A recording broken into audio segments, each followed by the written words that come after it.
Hello, everyone. Welcome to episode 5 of the HSTV Podcast. I'm Rana, And I'm Hamed. and we're deeply honored for today's guest. She's a lawyer, the founder of her own law firm, and she's on the board of multiple governmental committees here in Oman. Please welcome Reem Al Zadjali. Hello. Good. How are you guys? We're all doing Good, well, thank thank you. you. Yeah. I say we just get straight to it. So can you tell us about your journey as a female lawyer here in Oman? Like what were some How I successful. started? Yeah, basically. Yeah. Okay.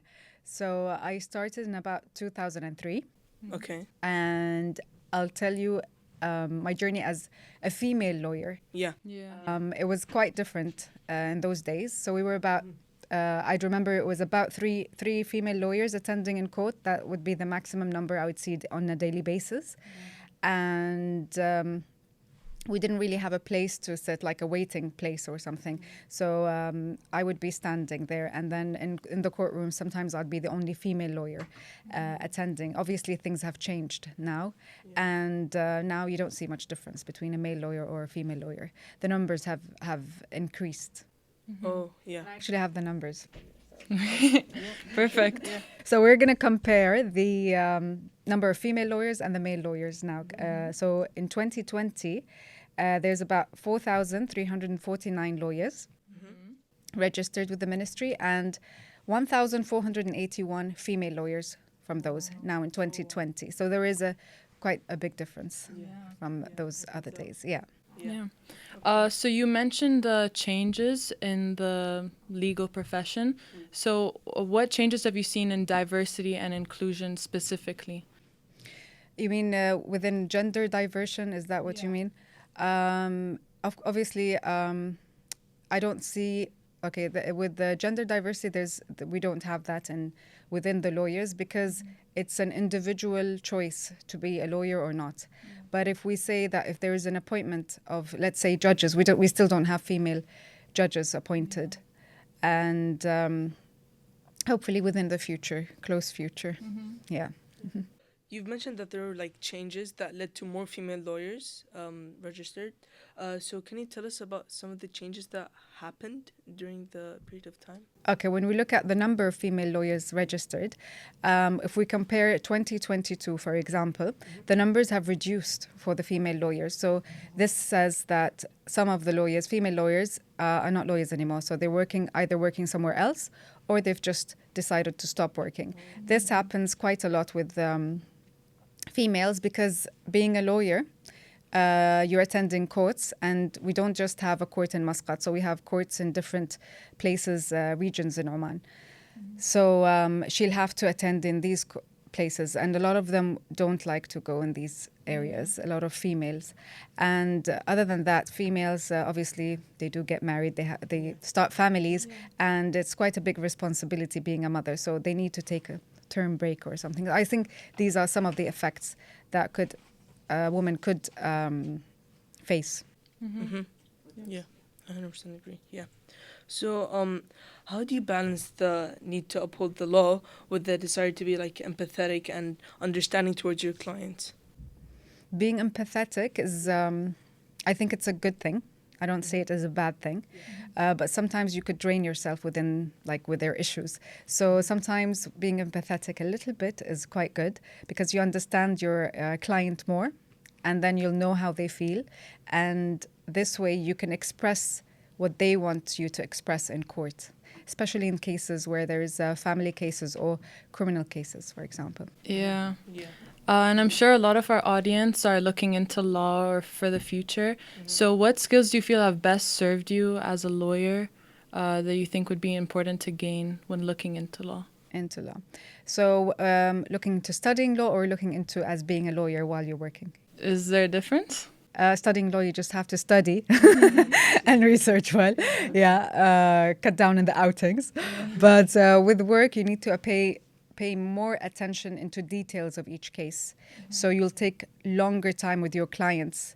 Sometimes it's hectic, but it depends on the case, obviously. So if it was a personal case, I'd say spend more time with your client, know details. A lot of the details, like 80%, you're not going to need them.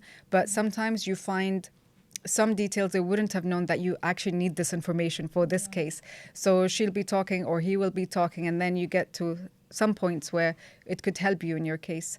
So I'd say like paying attention to details is quite important. Balancing a profession like law with personal life can be very difficult and challenging, I'm presuming. So how do you manage and like maintain a healthy work-life balance and ensure you have quality time for your family while pursuing a successful career? Okay, so I learned it the hard way. So I used to spend a lot of time in my office and very little time with my family. And this is really wrong. So I realized my father passed away in 2020. So he was suffering from cancer, and we knew that he had stage 4 cancer. And once I knew, I realized that I should be spending more time at home.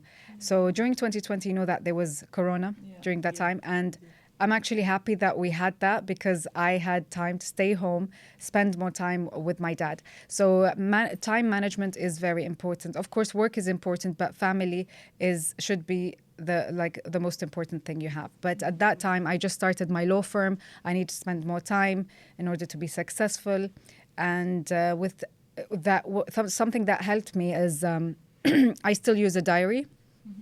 So you guys probably use iPhones or something and put in your daily things that you need to-do list. So I still use that. I use that and it really helps me. So I put in my to-do list. I just concentrate on these things to finish them up today. And then it's like you go on a daily basis. And obviously we finish work about 5:30. So I'd put a limit on that and then just stop working and spend time with the family. Yeah, and obviously you've got weekends. Yeah. So you mentioned like organization with your diary and things like that. Obviously, handling stress is very important for life in general. So is that one of your techniques, or if you have any more techniques? With being a lawyer is quite stressful, I'd say. So you get used to it in a way. I think what would stress you more out is time if you don't manage your time properly, and also with allowing the client's energy and sadness affect you. So if you get a lot of cases and it's just a lot of negative energy, so you need to put a limit on that, like a shield, and obviously emphasizing with them is okay, but don't overdo it. Like with their emotions and stuff, yeah. And you're obviously very successful in your profession. Thank you. So how would you define success in law? Do you think it's based off of your achievements and like the recognition you get? Or is it based off of like self-validation? What do you think? Obviously, self-validation is the most important thing. If you don't self-validate yourself, you're going to keep asking for recognition or worrying about recognition and waiting for that. Okay. So self-validation, I'd say, is the most, like, this is, if you feel successful, you feel confident, you don't need to get validation from other people. Yeah. So do you think that with me, I don't compare myself with others. I learn from them, but I don't compare myself with others. Everyone has something special. Everyone has a specific skill that they're good in.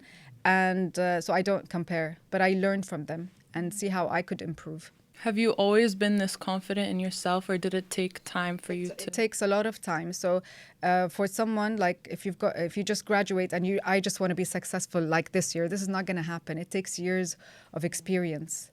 Even with the cases like that I was handling in the beginning, I'd handle them a totally different way now. So it's all to do with experience. Yeah. What advice would you give to like young female lawyers who are just starting their career based on your work, life, and experience? I would tell them to be confident, especially if we're talking about being a lawyer. It is a male-dominant job, but you just have to be confident with yourself. And lots of reading, lots of research. Knowledge is always important. Law doesn't always change. The laws in Oman I'm talking about, but you should expand yourself with laws of even other countries. You don't just stay with the laws of read or research on the laws of your country. You would learn a lot from others as well, and compare and see the reasons why they've got something different than us. And this is how you improve yourself and improve the laws. You've mentioned that you needed to read and like use your research skills. So how did reading help you in your field? Once you start, if you want to study law, you'll know that there's a lot of reading in that. Yeah. So, of course, there are precedent cases, and we learn from them and we use them in our cases. So you'll have to research on a daily basis, basically, for each case to see how you can win this case for your client. So you have lots of books. Every law firm you go to, you'll see lots and lots of books. Yeah. So that's advice for aspiring lawyers. What advice, if you could go back in time thinking to before you started your professional journey, what advice would you give your younger self that, you know, whether it be career-wise or through just life, you know? Always put yourself first, your dreams, and don't allow anyone to stop you from pursuing your dreams. Yeah. I think that's very important. And whoever loves you and care for you, they'll never stop you from pursuing your dreams. Mm-hmm. And you talk about not letting other people's opinions affect you. Yeah. That's very important. That's when I said you need self-validation first, confidence. Then you won't be listening to all those negative things. You take them in a positive way. If it was a negative comment, then you can use it in some way to improve yourself if you think that comment could help you and change it. Yeah. So your professional career, did you have things negative like that happening? Yeah. I've had quite a lot because I studied in England, and the Arabic wasn't that strong. So when you go to court, you've got all these lawyers who've actually studied in Oman, in Egypt, in Jordan, and their Arabic is quite good. So I couldn't use that language as strong as they did. Yeah. So I was using quite a few words in English, and you're not allowed to do that here. Mm-hmm. So I was told off in court a couple of times later on. And so, that was a long time back, but yeah. Things have changed. So how did I improve myself? I started reading a lot of Arabic books. Yeah. And reading is always helpful in that, yeah. I agree. So what are your hobbies and like passions that you have? Okay, so I like to cook. I don't do many hobbies now. I sound quite boring. I went into a dancing ballet for like a year and I stopped the last year.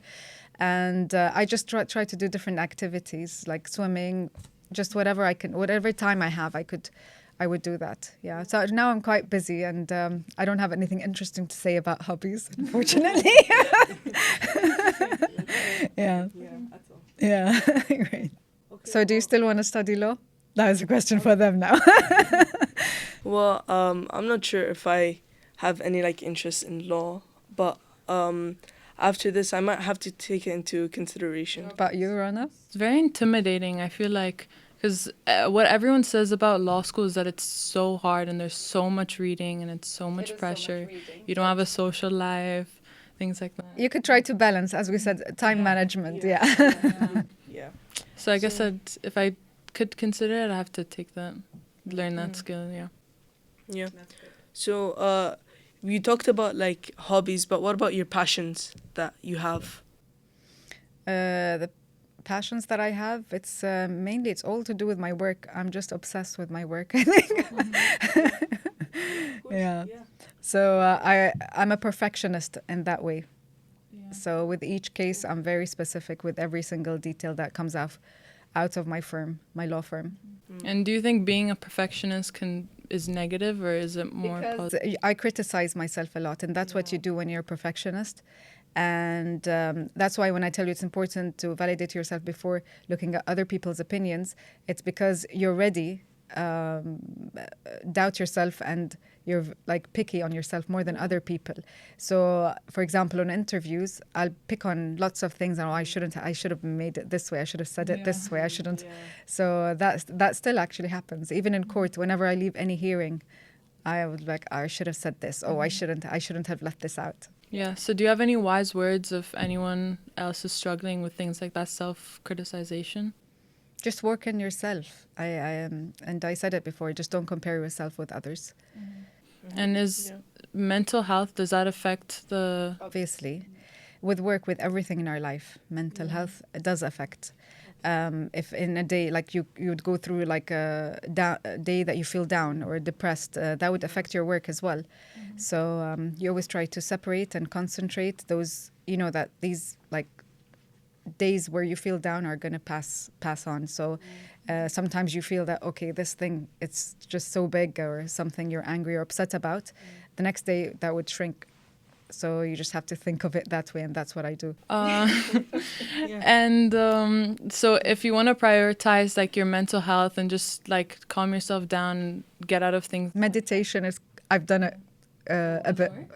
It did work for me at that time. That was at the beginning, because I used to just receive all the negative energy from the clients who are very upset or sad in their life, and they're going through something. So it used to affect me quite a lot. So I'd be going on with the depression that they're going on through, and I'm trying to help, but that did affect me. So meditation was quite helpful for me at that time. Okay, interesting. And you mentioned... Now I don't need it. Okay. I'm just numb. Yeah. Yeah. You mentioned being a perfectionist over what happens in your firm. So how do you think your relationship is with the people who work under you or that you work with? They already, like, they know me. They know my personality. So they try not to upset me.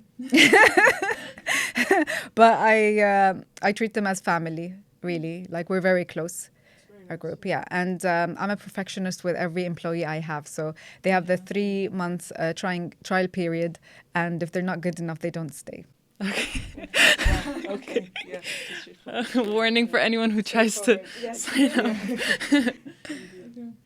Okay, so you opened your own law firm. How was that starting off from scratch? Okay, so I started off from scratch quite a few times, actually. Yes. Okay. So I had a whole long gap. I worked for 2 years, and then I had a long gap, and then I had to start off again, start work again, and they took me as a graduate because it was a very long gap that they couldn't even use the experience that I had before. So I started off as a new, like as if I was a new graduate again, and then I went on. I opened a partnership, and it didn't work out with me and the firm, so I had to start off again from zero again in 2019 with my law firm, and I'm quite very happy, actually. Mm-hmm. And do you think those failed attempts at first helped you develop more as a person or as a... Yeah. It makes you stronger, and you gain more experience from it, and you learn from it. Yeah. You always learn from your mistakes. Yeah. It was more like an area of development, like, sort of thing. Again and again in a different way. Yeah. Actually. Yeah. Yeah.